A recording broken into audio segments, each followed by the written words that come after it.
നമസ്കാരം. പ്രധാന വാർത്തകൾ.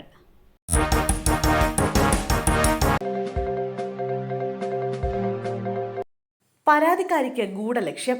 എം മുകേഷ്.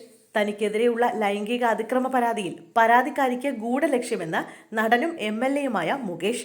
തന്റെ സിനിമ രാഷ്ട്രീയ ജീവിതം തകർക്കാൻ ലക്ഷ്യമിട്ടാണ് ആരോപണമെന്ന് പറഞ്ഞ മുകേഷ്, ആരോപണം തെറ്റെന്ന് തെളിയിക്കാൻ 2009 മാർച്ച് 7 അയച്ച മെയിൽ സന്ദേശം തെളിവായുണ്ടെന്ന് വ്യക്തമാക്കി. തന്റെ മാന്യമായ പെരുമാറ്റത്തെ പരാതിക്കാരി അഭിനന്ദിച്ചിട്ടുണ്ട്. അറസ്റ്റ് ചെയ്ത് റിമാൻഡിലായാൽ നികത്താനാകാത്ത നഷ്ടമുണ്ടാകും. അന്വേഷണവുമായി ഏത് തരത്തിലും സഹകരിക്കാമെന്നും മുകേഷ് മുൻകൂർ ജാമ്യാപേക്ഷയിൽ പറയുന്നു. ഗുരുതര പരാമർശങ്ങൾ. സംവിധായകൻ VK പ്രകാശിനെതിരെ കേസെടുത്ത പോലീസ്. യുവകഥാകൃത്തിന്റെ ലൈംഗിക പീഡന പരാതിയിൽ സംവിധായകൻ VK പ്രകാശിനെതിരെ കേസെടുത്തു. കൊല്ലം പള്ളിത്തോട്ടം പോലീസാണ് കേസെടുത്തത്. 354A1 വകുപ്പ് പ്രകാരമാണ് കേസ്. യുവതിയുടെ രഹസ്യമൊഴിയുടെ അടിസ്ഥാനത്തിലാണ് കേസ്. സിനിമാ മേഖലയിൽ നിന്ന് ഉയർന്നു വന്ന പീഡന ആരോപണങ്ങളിൽ എടുക്കുന്ന 10ാമത്തെ കേസാണിത്. സമാനമായ പരാതികൾ അന്വേഷിക്കുന്ന പ്രത്യേക സംഘത്തിന് കേസ് നാളെ കൈമാറും. മൊഴിയിൽ പ്രകാശിനെതിരെ ഗുരുതര പരാമർശങ്ങളാണുള്ളതെന്നാണ് ലഭിക്കുന്ന വിവരം. 2022 ഏപ്രിലിൽ കൊല്ലത്തേക്ക് വിളിച്ചു വരുത്തി ലൈംഗിക അതിക്രമം കാണിച്ചെന്നാണ് യുവകഥാകാരിയുടെ ആരോപണം. ആദ്യ സിനിമയുടെ കഥ പറയാൻ ചെന്നപ്പോൾ മോശമായി പെരുമാറിയെന്നാണ് യുവകഥാകൃത്ത് പറഞ്ഞിരുന്നത്. DGPക്ക് പരാതി നൽകിയിട്ടുണ്ടെന്നും യുവതി വെളിപ്പെടുത്തിയിരുന്നു. മലപ്പുറം SP-യുടെ ഔദ്യോഗിക വസതിയിലേക്ക് PV Anwar MLA കടത്തിവിട്ടില്ല. PV Anwar MLA Malappuram SP-യുടെ ഔദ്യോഗിക വസതിക്ക് മുന്നിൽ തടഞ്ഞ് പോലീസ്. പാറാവ് ഡ്യൂട്ടിയിൽ നിന്ന് പോലീസ് ഉദ്യോഗസ്ഥൻ MLA പോലീസ് മേധാവിയുടെ ഔദ്യോഗിക വസതിയിലേക്ക് കടത്തിവിട്ടില്ല. SP-യുടെ വസതിയിൽ നിന്നും മരം മുറിച്ചെന്ന പരാതി അന്വേഷിക്കാനെന്ന പരാതിയിലാണ് അൻവർ MLA എത്തിയത്. അനുവാദമില്ലാതെ കടത്തിവിടാനാകില്ലെന്ന് അറിയിച്ചതിന് പിന്നാലെ MLA മടങ്ങി.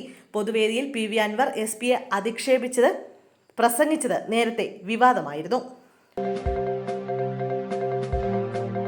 കോഴിക്കോട് കുറ്റ്യാടിയിൽ മിന്നൽ ചുഴലി. 3 വീടുകൾ തകർന്നു. കോഴിക്കോട് കുറ്റ്യാടിയിൽ മിന്നൽ ചുഴലി. കായക്കൊടിയിലാണ് ഇന്ന് വൈകുന്നേരം മിന്നൽ ചുഴലി വീശിയത്. കായക്കൊടി പഞ്ചായത്തിലെ പട്ടർകുളങ്ങര, നാവോട്ടുകുന്ന് ഭാഗങ്ങളിലാണ് മിന്നൽ ചുഴലി ഉണ്ടായത്. നാവോട്ടുകുന്നിൽ 3 വീടുകൾ തകർന്നു. 2 വീടുകൾക്ക് കേടുപാട് പറ്റി. വൈദ്യുതി ബന്ധം താറുമാറായി.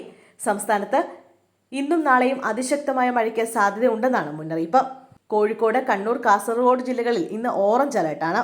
പത്തനംതിട്ട, കോട്ടയം, എറണാകുളം, ഇടുക്കി, തൃശൂർ, പാലക്കാട്, മലപ്പുറം, വയനാട് ജില്ലകളിൽ യെല്ലോ അലർട്ട് പ്രഖ്യാപിച്ചിട്ടുണ്ട്. നാളെ കോഴിക്കോട്, വയനാട്, കണ്ണൂർ, കാസർഗോഡ് ജില്ലകളിൽ ഓറഞ്ച് അലർട്ടാണ്. കേരള തീരത്ത് മത്സ്യബന്ധനത്തിന് വിലക്കുണ്ട്. കായംകുളത്തെ CPM നേതാവ് MR രാജശേഖരൻ അന്തരിച്ചു. കായംകുളത്തെ പ്രമുഖ രാഷ്ട്രീയ നേതാവായ MR രാജശേഖരൻ അന്തരിച്ചു. CPM മുൻ ഏരിയ കമ്മിറ്റി സെക്രട്ടറിയായും ജില്ലാ സെക്രട്ടേറിയറ്റ് മെമ്പറായും പ്രവർത്തിച്ചിട്ടുണ്ട്. കായംകുളം നഗരസഭാ ചെയർമാൻ പദവിയും വഹിച്ചിട്ടുണ്ട്. ശാസ്താംകോട്ട DB കോളേജ് റിട്ടയർഡ് പ്രൊഫസറായിരുന്നു. മുൻ MLA MR ഗോപാലകൃഷ്ണന്റെ അനുജനാണ്.